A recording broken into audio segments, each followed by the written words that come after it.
Hey Lex, this is my happy birthday message to you on your 30th birthday.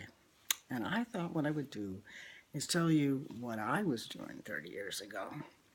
So, Margot was feeling uncomfortable, and it was the night before you were born.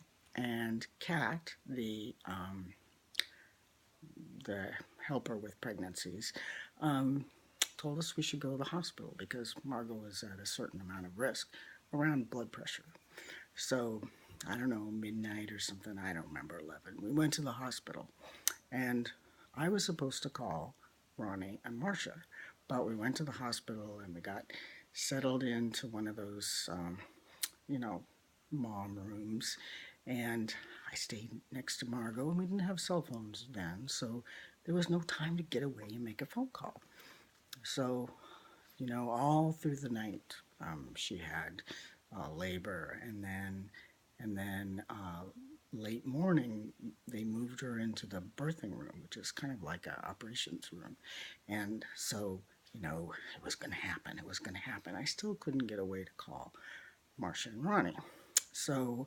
Um, so we're in that room, and they have a blood pressure meter that says what Margot's blood pressure is, and she gets to the pushing place, and they say, push, push, push, and I'm watching the blood pressure meter, and it's going 200, 300, up to 400. I think, stop pushing, don't push anymore, but they go, push, push. Anyway, as you know, it worked out.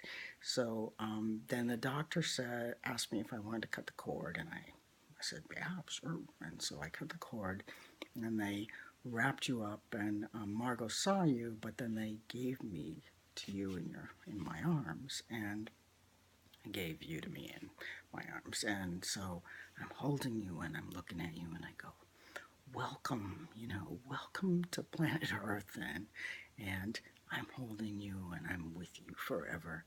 And I've probably told you this before, but I'm looking at you, and it was like this gentle wind went through my psyche, and for a moment, everything was wonderful in the world, and that's where the term gentle wind comes from.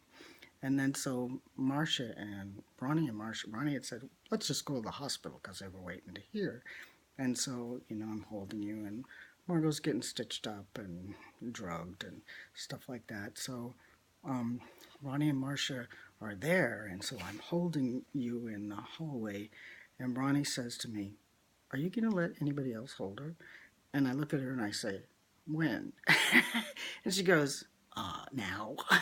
So I passed you off, and so looking at you and marveling at your incredible presence and being in my life, um, it was probably the greatest day of my life.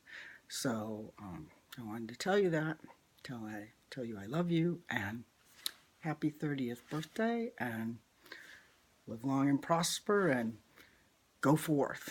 And I'll talk to you soon.